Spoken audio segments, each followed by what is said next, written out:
T DRAM Cell Based Processing Memory 디자인에 대해서 발표할 C3조 김광수입니다.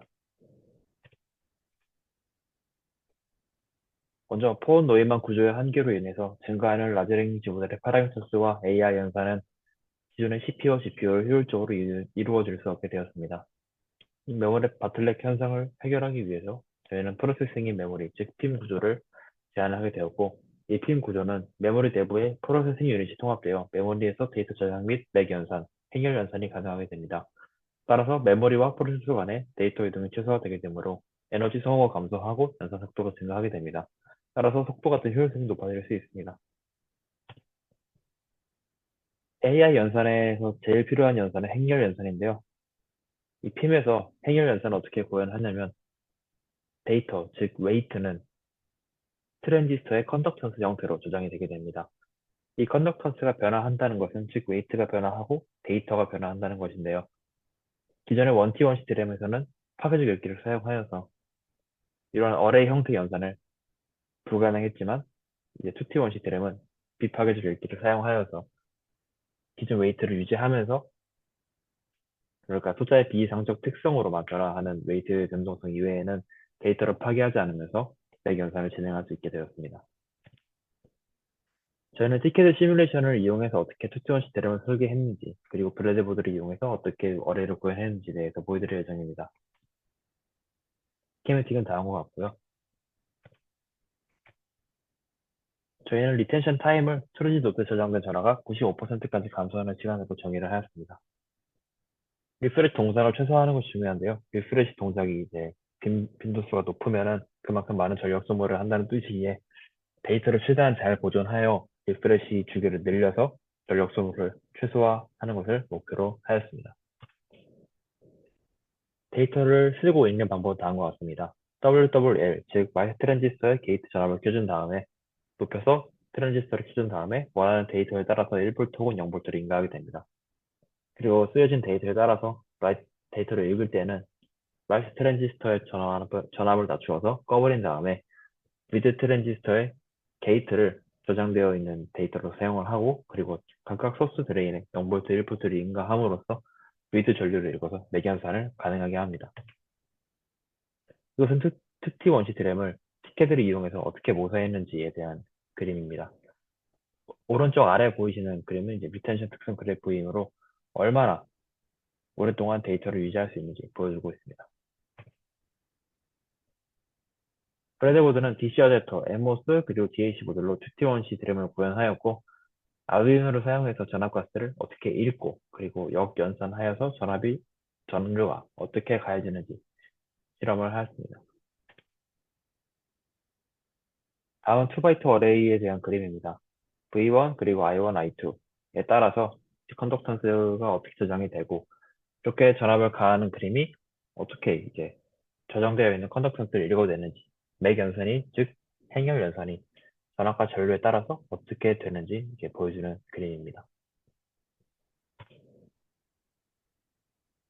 스테디스테이트가 1대 전류값 그리고 스테디스테이트가 0일대 전류값들을 각각 체크한 다음에 이제 모든 어레이에 한해서 모든 어레이에 1이 들어가게 된다면 어떤 전류가 흐르는지 즉 7.59mA 그리고 7.57mA가 더해져서 15.16mA가 흘러야 하고 7.5mA 그리고 7.5mA가 흘렀으면 15.10mA가 흘러야 합니다. 이런 식으로 맥연산을 검증했다고 할 수 있습니다.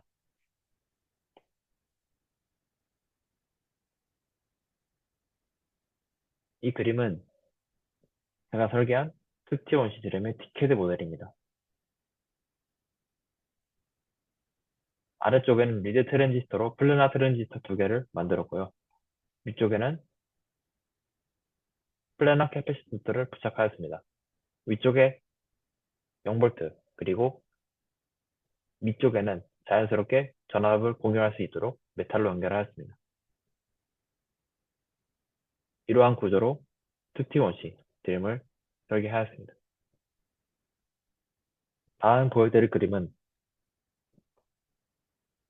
T1C 드램의 미드 트랜지스터의 트랜스퍼 곡선입니다.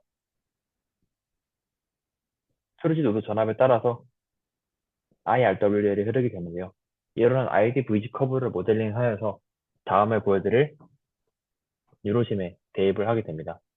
이 유로심에서는 소자의 특성을 받아서 제가 모델링한 소자의 특성을 받아서 이 숫자로 어레이를 만들어서 어떠한 데이터를 학습시키고 인퍼런스 할 때 얼마나 인퍼런스 어큐러시가 드롭이 일어나는지 또한 타스크 와트는 얼마나 되는지에 대한 효율을 보여주는 시뮬레이터입니다.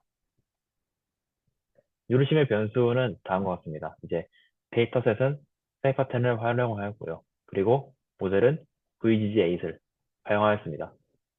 그리고 배치 사이즈 혹은 이제 인터벌, 웨이트 여러 가지 값들을 설정할 수가 있고요. 저희가 주목하여서 바꾼 부분은 리프레시 타임, 소자 자체의 캐피시턴스, 그리고 프리차지 전압, 그리고 데이터를 썼을 때 스토리지 노드 전압 등등이 있습니다.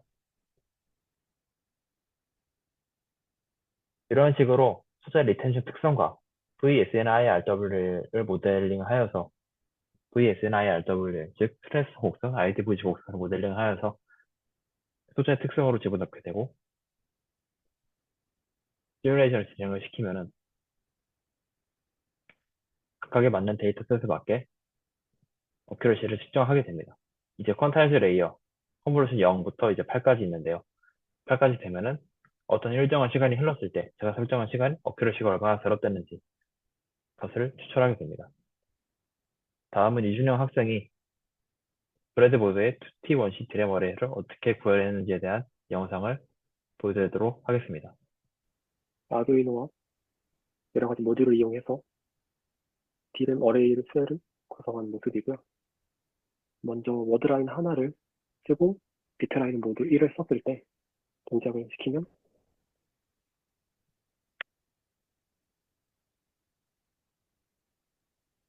이런 식으로 두 개의 커런트 센서에 대략 7.5mA 정도의 전류가 흐르는 모습이고요.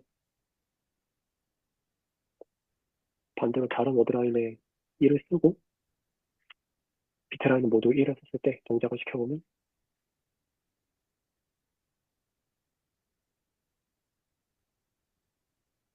이런 식으로 전류 센서 두 개의 미리암페어 값이 나오는 모습입니다. 코드에 대해서도 잠시 보여드리면 이 네 가지는 워드라인과 비트라인을 나타내고 그리고 이 함수를 통해서 측정값들을 측정하기 위해서 해당하는 전압을 입력을 하는 것이고요. 이거는 전압을 입력을 했다가 0을 넣어주고 이때 이후로 전류가 얼만큼 변화를 하는지를 측정합니다. 그래서 이런 루프 문 속에서 계속 밀리세크 단위로 전류값을 측정을 하는 것입니다.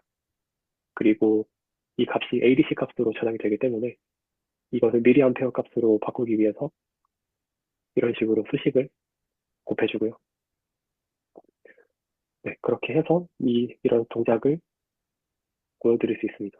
워드라인 두 개의 모두 1을 쓰고 비트라인 두 개의 모두 1을 썼을 때 그때의 동작을 확인해 보면